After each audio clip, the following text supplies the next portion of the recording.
There are two primary aspects of your being. This is in the framework, of course, of mysticism.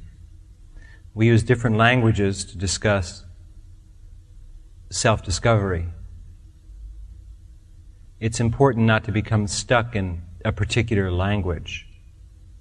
To learn to be fluent in many languages is the best. Or to know one very, very well. Either will do. It depends upon one's personal needs. But in the language of mysticism, we say that there are two sides to a person's being. The supraconscious and the conscious. These have reverberations in the popular works of Carlos Castaneda in the Don Juan terminology of the tonal and the nahul. One's progression along the spiritual path is a very, very intricate matter. And this evening I'd like to talk to you a little bit about the structure of your being and how this process actually works, with specific recommendations as to what you can do to radically alter your current state of knowledge and awareness.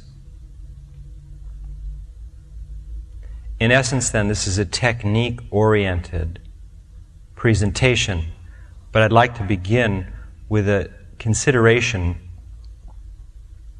of the dynamics of this process. To begin with, the process of self-discovery normally involves, in mysticism, a teacher and a student. In some forms of mysticism, there are two teachers for a student. One is referred to as the teacher, one is the benefactor. The idea is that the teacher prepares the tonal being, the conscious being, whereas the benefactor prepares the supraconscious side of one's being, or the nahul. In your case, you have one teacher who does both. There are teachers who teach both sides. Some only teach one. The job of the teacher is to first, in some way, demonstrate to the individual the eternality of reality. This is normally done in the first encounter, occasionally before, through dreaming. If it's before, the teacher will reach out in his dreaming body and appear to the student and give the student information, a particular experience in dreaming. The student may or may not remember these encounters. Very often a student won't remember that the teacher came in the body of dreaming for many, many years. After a student has studied with a teacher for many years, suddenly he may or she may remember that years before, even before they had physically met, the teacher came in the body of dreaming. But whether it was in the body of dreaming or in the first or subsequent encounters, the teacher does two things. One, the teacher has to demonstrate to the awareness of the individual that they're dealing with something which is outside of their normal description of reality. And two, the teacher is looking for a specific sign as to whether or not they should work with an individual on a close level. Now, naturally, there are many different types of students. Some teachers have a small group of students. In mysticism, maybe 10 or 12 or 15, whom they work very closely with, or perhaps 100. The teacher may have no more students. Other teachers have hundreds of students of which there's a smaller group they work closely with, and a larger group that they work with as a pool. And they're trying to constantly bring the members of the pool closer so they can be one of the students who they work more closely with, but they're not ready yet. Otherwise, they'd be working closely with them. So, on the one hand, they're doing a type of basic education where they're trying to raise the consciousness of many people so they can work more closely, and at the same time, they're working with their graduate students at a closer level. There is no exclusion for size. So it's not as if there's a certain number of people whom the teacher will work with on a close basis. The teacher will work with as many as are ready. The more, the better. But for the closer students, a teacher has to look for an indication, a sign, an omen. The superconscious will point out to the teacher that this person should be in their field of attention on a closer basis.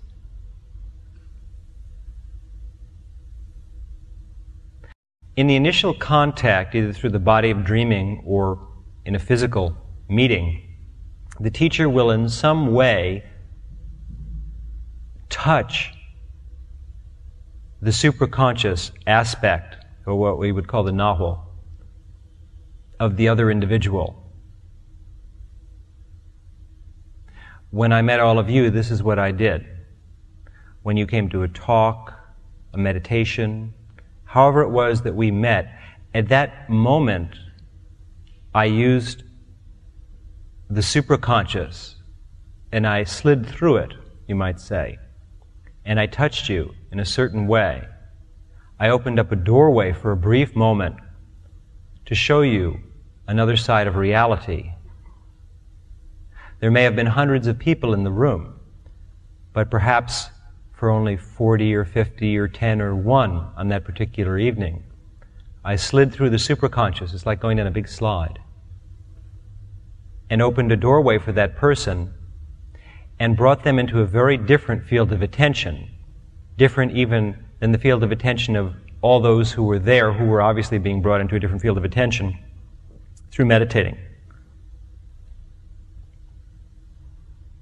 What I'm suggesting is that a teacher has the ability, if they're a teacher of knowledge, if they're fully developed, to be in a room with hundreds of people and affect them all individually. They can only do this through the body of dreaming, which does not exist in linear time. In linear time, one can't do that. We can only do so many things and so many operations in a given time frame. But if we step outside of linear time with the body of dreaming,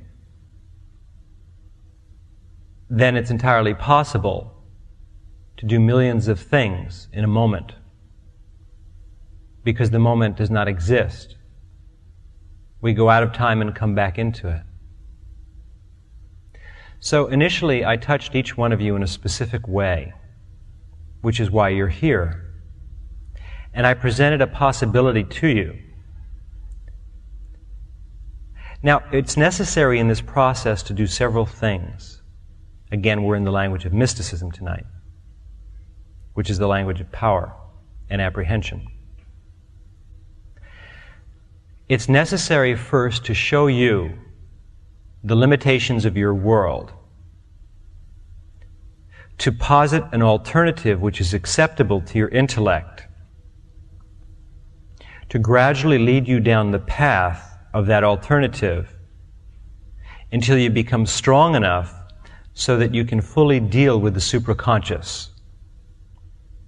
At the same time, it's necessary to approach your supraconscious side, that which you were not yet aware of, and have discussions with it, you might say. So we're dealing then with two sides of your being. At this time, you're only aware consciously of my addresses to your conscious being. But at the same time, since I happen to play both roles, through the body of dreaming, I'm addressing another side of your being and have either since we met or before that time, which is why you're actually here. It really was not a conscious choice on your part. Rather, your superconscious side made a decision and fed that information to your conscious mind, and your conscious mind now believes that it made the decision. What I'm suggesting is that the deeper side of the study occurs on levels of attention that your conscious mind is not aware of, but that your superconscious mind is. What, again, Don Juan calls the novel, although I'll be using superconscious and conscious instead of tonal and novel.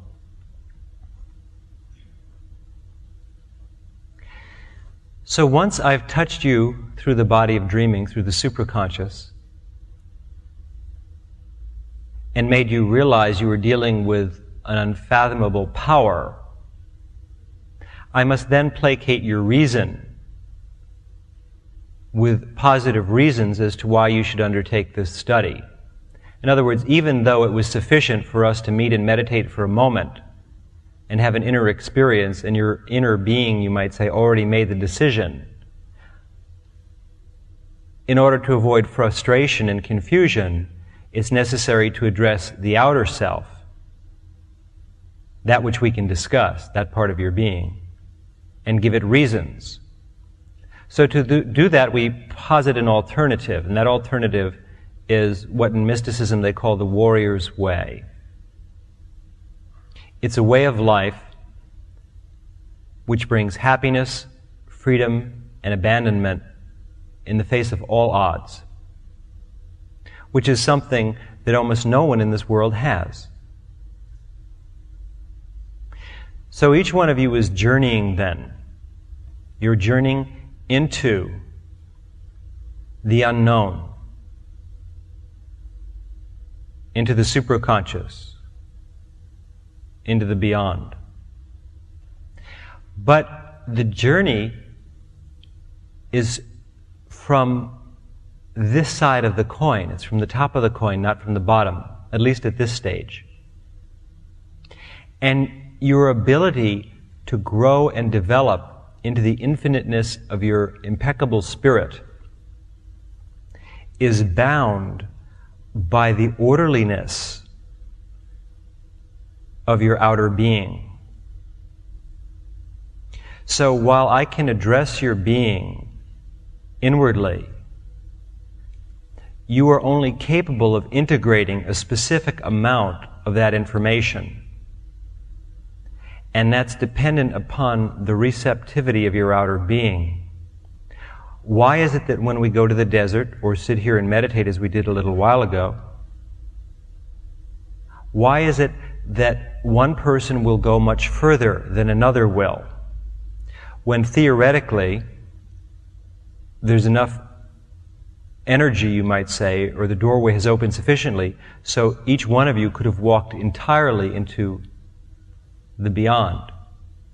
It's because one person has taken the time to order their conscious being and has followed the suggestions that the study lays out and employed them, or at least some of them, in their life and tightened up their life. No matter how much light comes into your being, if your being has a lot of holes in it, it all passes out, in a way of speaking. Also, as one goes deeper into the study and the encounters with eternity become stronger and stronger, it's necessary to have a very strong being. If you don't, then the problem is that you'll be filled with fear, you'll become distraught, you will reject the study. Nothing can happen to your being in a negative sense. That is to say, there are no scars, there are no repercussions from these encounters with the superconscious because you're dealing with light. So no harm can come to you. But what can happen is you'll be, in effect, turned off to the study, to your own self-development, if you have experiences that you are not properly prepared for. So the teacher then, on the one hand, gives you a direct encounter with power, with eternity, with a land which is unfathomable and unthinkable to you at this point, where your description of the world falls away. And you see things that don't fit in your description of the world. If we go to the desert and you see me dissolve in front of your eyes, or if it happens here, if I do many of the different things that you see me do when I move into those realms, your description, which was handed to you since you were a child by the world, of a world in which those things don't happen, obviously must fall away, because you will see that these are not tricks of your eyes or the imagination, but obviously you're sitting there rubbing your eyes and still seeing it, which means it's happening, which means that the description that was given to you of the world is not correct and accurate in all respects. Therefore, that means there's something else. So when I touch you with the body of dreaming, which I do constantly, I open up the doorways of perception for you to a deeper view of existence. But I know that you will only go a certain distance, and that distance is limited by the tightness and fitness of your outer being. So tonight, then, what I will be addressing is not the superconscious side of your being in our discussion. That will wait for some time. Although I'm certainly addressing the superconscious of your being at this moment and many other moments. But in words tonight, I wish to address the conscious side of your being and explain to you exactly what you can do. When you have implemented these suggestions in your life, the human form you now have will go away. The direct encounters with the superconscious change your structure. Each one of us is an aggregate of awarenesses. We're a conglomerate. We are a portion of eternity in this finite form. Just as the DNA is a structure of double helical bonds, so your being is a structure of elements, not physical elements, but awarenesses that have come together in a ring of power. They are bound together by the threads, the luminous threads of life. At death, these threads dissolve and return to the superconscious. The awarenesses separate. They come together in another life, in a different order.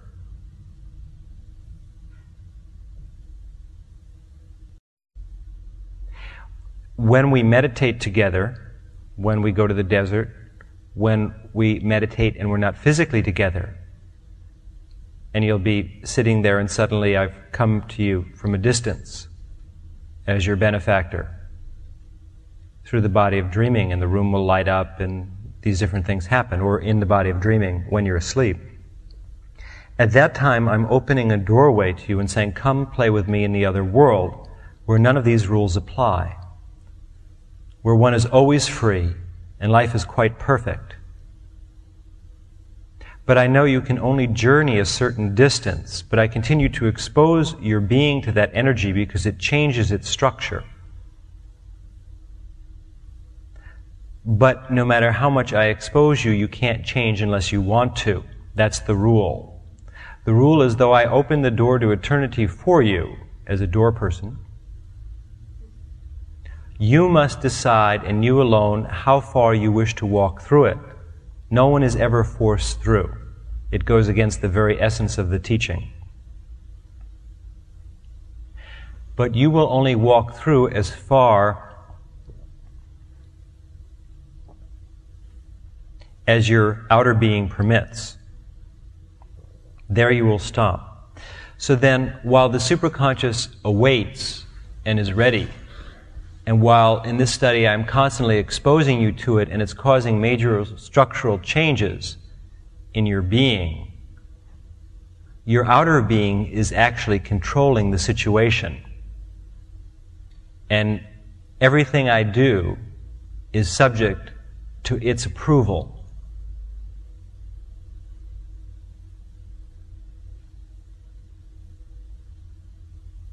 although certainly there are interactions on other levels that far transcend the awareness of your outer being.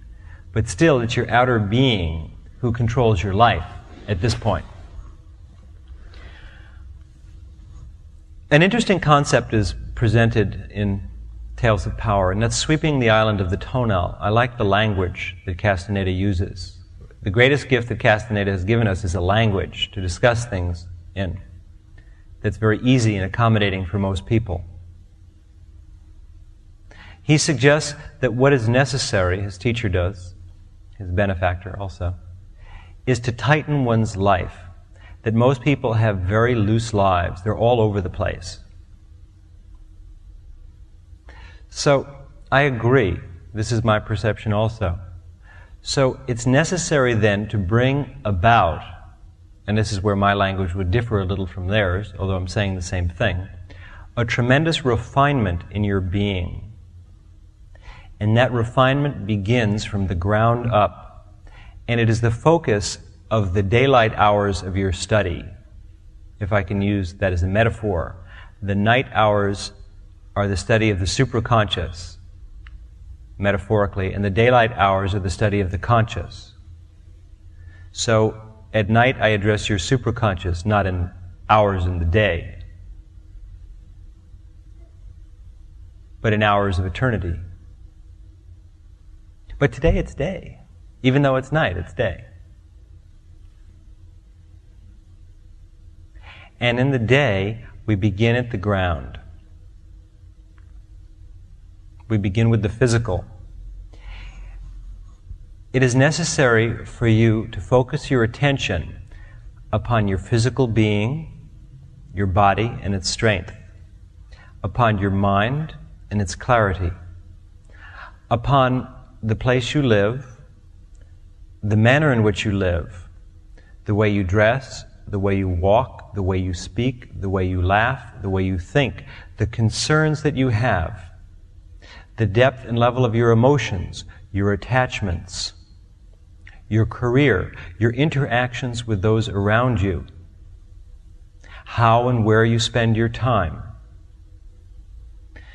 All of the subjects of your daily life, be that in the waking hours or ultimately in the dream time, but for now in the waking hours.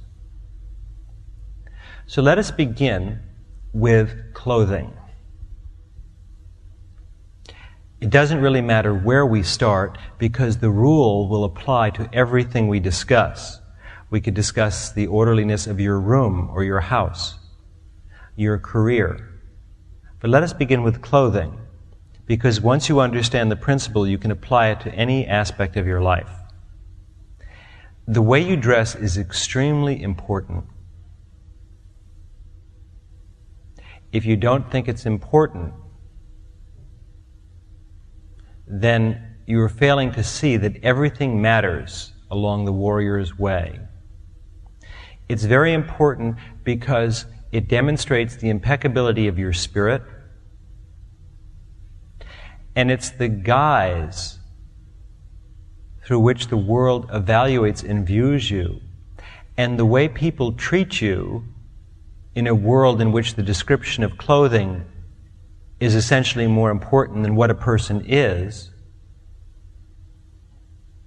correlated. So then you have to, in other words, realize that the way you dress determines the way people treat you. It's a statement that you make quite loudly, and every person who sees you physically evaluates you and projects energy towards you based upon the way you dress, the way you wear your hair, your posture, and your language. In other words, all the visible sensory details determine how they see you and how they react to you. In the path of mysticism, we do not believe in wasting energy. We learn to conserve power, store it, and increase it.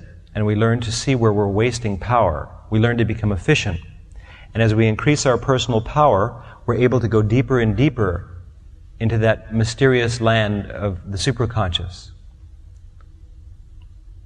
where we become complete and perfect. Naturally, it's necessary to dress in such a way as to project your warrior spirit. And of course, you have to conform to a certain extent to the dictates of a society, of a particular career, in a particular situation. So, for example, a person who doesn't dress well, who doesn't spend time and attention with their physical being, has a very loose being.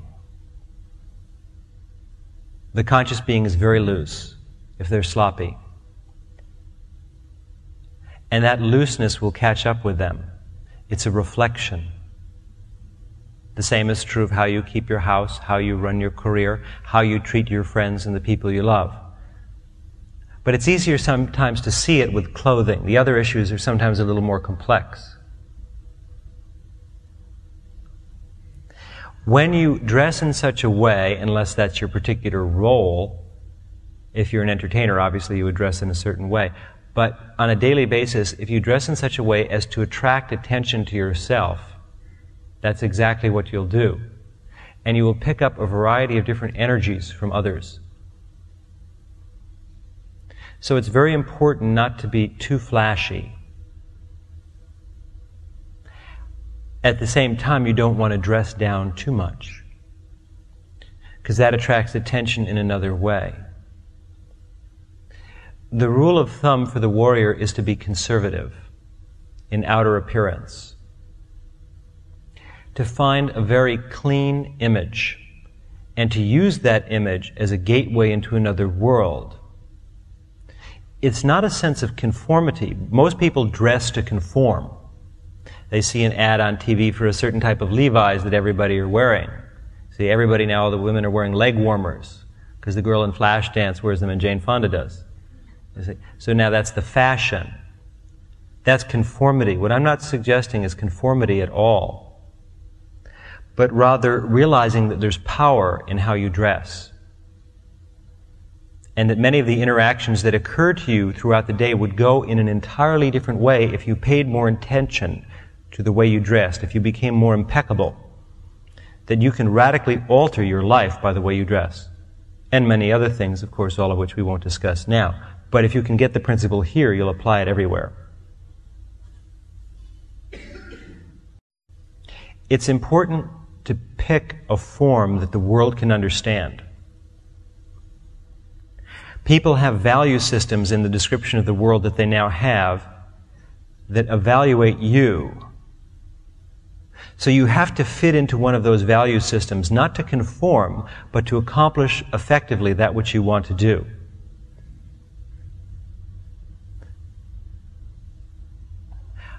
One example would be a spiritual center.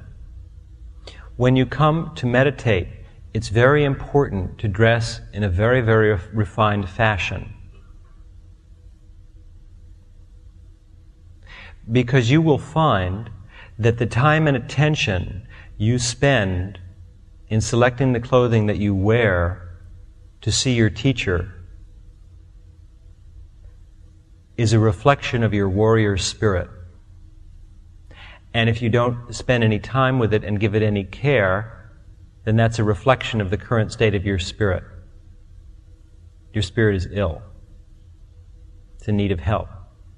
If you spend a great deal of time carefully selecting each item that you wear, whether it's for color or vibration or whatever it may be, the selection is not as important as the feeling behind it.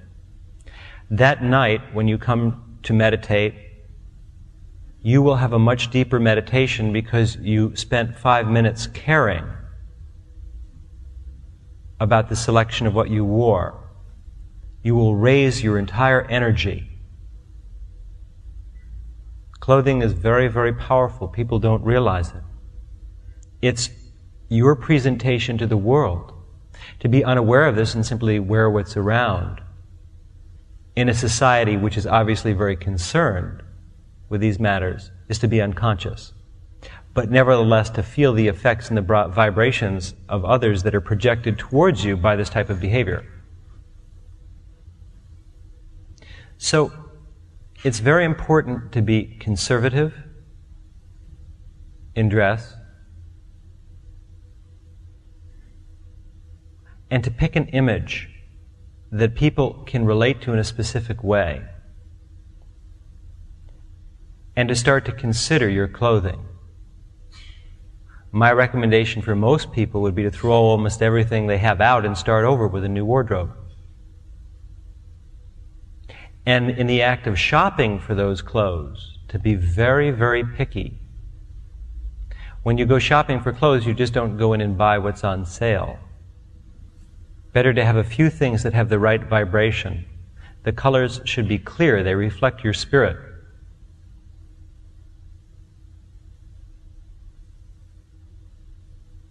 The way that you manage your finances is a reflection of the tightness of your being.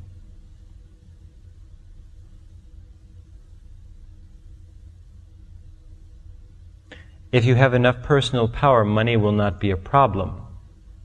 If money is a problem, it's because you're not using the personal power that you already have properly. You're wasting it. So it's necessary to devote a certain amount of time and energy to analyzing your career situation. And if you see yourself in a career that is not doing what you need economically, to change it. Not to rush into it, but to analyze and consider. You're leading a way of life that was handed to you by others which may be inadequate, and now it's time to pick and choose your own way, but very carefully. A spiritual warrior deliberates every choice very carefully before accepting it. It has to feel just right. The condition of the place you live is very important. Where you live is a place of power. All day long you draw power from where you live. Whether you're there or not, you're drawing energy from that place. There shouldn't be one drawer in one bureau which is not in perfect order.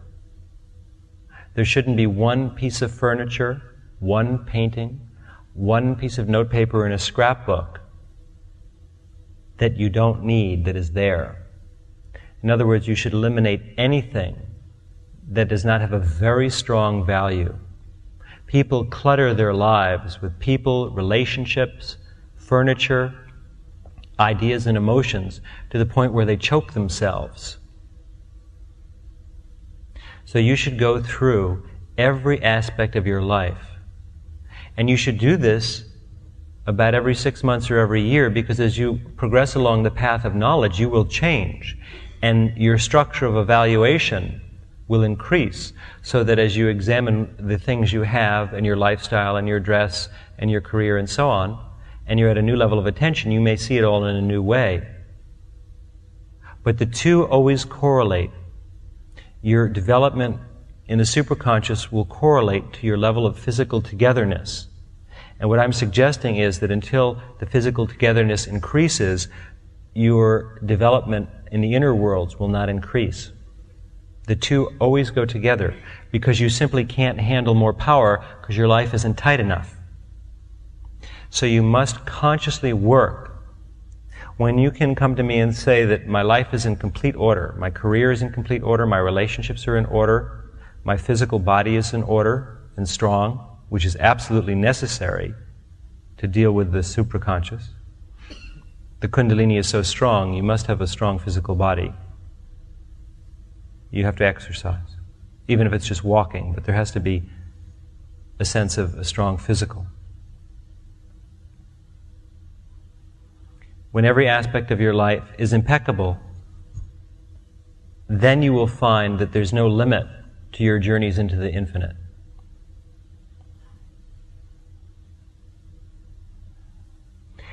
Cleanliness and plants are very important.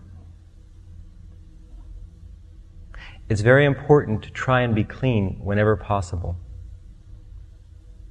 Because water, of course, washes away the negative energy. We live in a world with a lot of lower energy. The auras of people are very muddy. And as you go out in the world, they rub off on you, particularly if you work in a situation where you're around a lot of people. By taking 2 or 3 showers a day, you'll find it'll make a tremendous difference in your field of attention.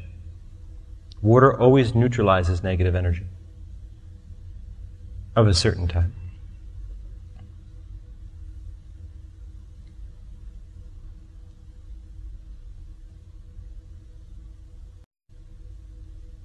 Your relationships with others have to be exacting and precise.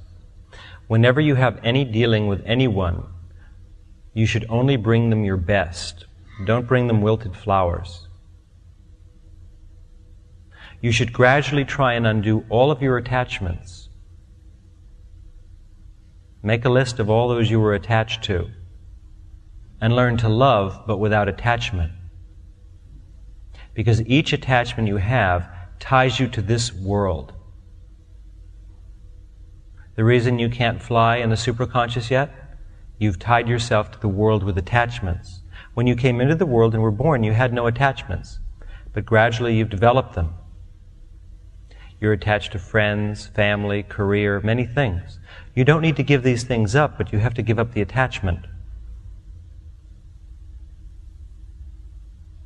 If you're in school, you should be an impeccable student within the structure of the time that you have. At your place of work, you should be impeccable. You should be the best employee. What they pay you is irrelevant. While you're there, you're paying yourself. You're paying yourself by the amount of impeccability you bring into what you do. It doesn't matter if others notice or not. That won't change its effect. When you go to work and you give everything and you do your very best, when you leave work that day, you've increased your impeccability. You've made a donation to the bank of your warrior spirit, which you can draw on later and will when you move into the unknown, when you move into deep meditation. Why is it when you start to meditate that you stop at a certain point? These are the reasons. Because you're tied to the world, because you have holes in your being, because you haven't learned to lead an efficient life yet, which is filled with love. When you find a negative emotion moving into your being, you have to push it away. If you find yourself hating, being afraid, whatever it may be, you're simply allowing it to rape you. You have to push it away and simply say, this is not of me. This is an outside emotion that is not indicative of my true nature, and simply push it away. And your ability to do that is correlated by the plants you have in your house. It's very important to have a good relationship with plants. If there were no plants, you'd all be dead. No oxygen. Plants affect people more than they realize on other levels. And you can judge a civilization by its level of agreement with the green world.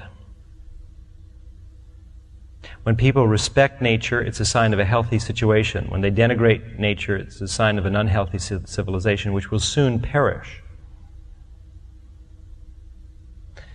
In the inner world, plants can help you. They have a very strong vibrational force. And if you've made friends with several of them, they will come and aid you when you've reached that critical moment and you're at a crossroads of knowledge. I'm not speaking metaphorically. I'm actually seriously saying that plants have very strong tonal beings, and that the plants that you have in your house, or if you've ever made friends with a tree somewhere, or wherever, whatever it may be, that there is a moment that these beings can aid you, can assist you. When you come to that point where you're out in the desert and the power is getting stronger, and just at that moment you check out, you run away from it. See, if you had a good relationship with a plant, it would come to your aid.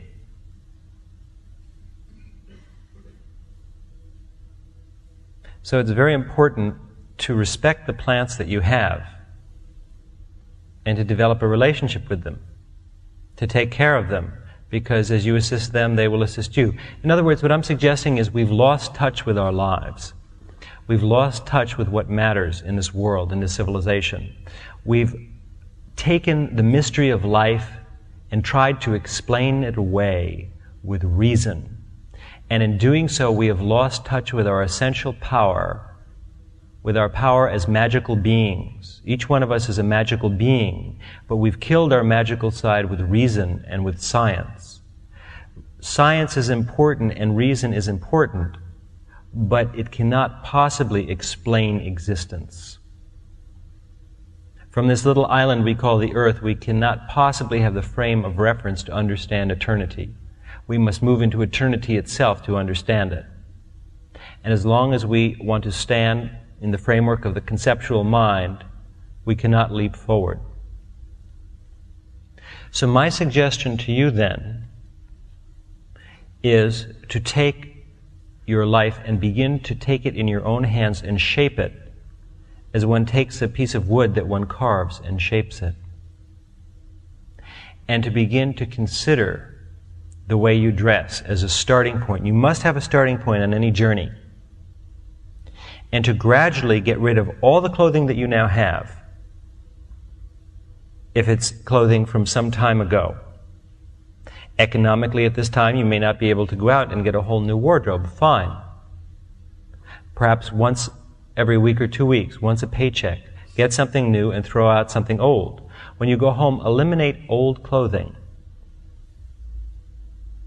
because you're associating it with a self that no longer exists.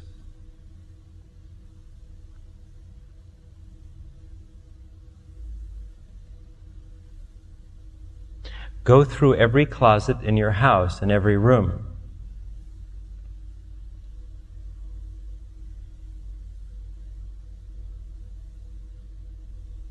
Consider the way you speak and your use of language. It's a reflection of your warrior spirit. Consider the music you listen to, or the music that you play. Consider your relationships. Go through every aspect of your outer life. And when you have taken every aspect of your outer life, your career, your economic situation, the cleanliness of your car, of your relationships, when you've done everything perfectly, when you only dress impeccably, be it for the desert, for a center meeting, for your job, then and then alone can I take you fully into the beyond as the teacher of your other side. So tonight, as the teacher of the physical, I'm suggesting that the way of life that you have is out of touch with nature and the world and with power. And I'm positing an alternative for you. And that alternative is not something that you will accomplish in one day, nor need you, but it's something that you need to make steady progress at.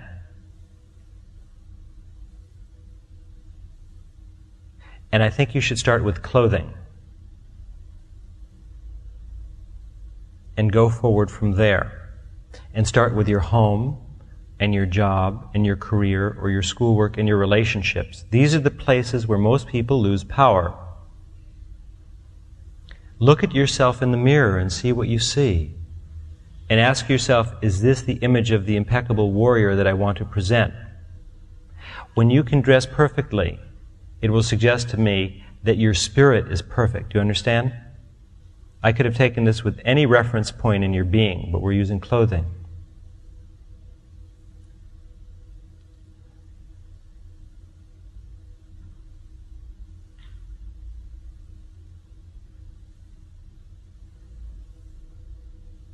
It suggests the health of your spirit and its well-being.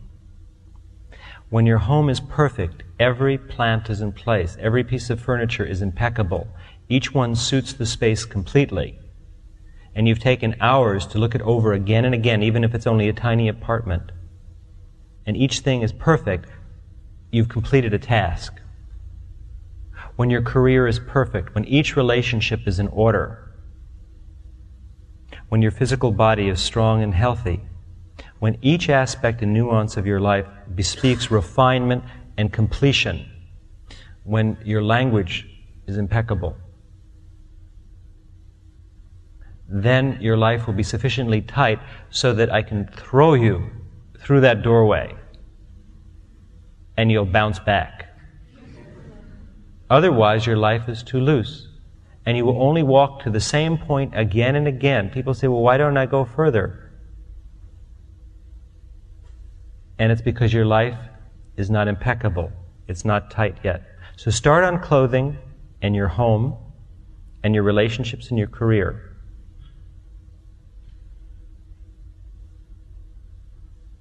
And we'll see how you do.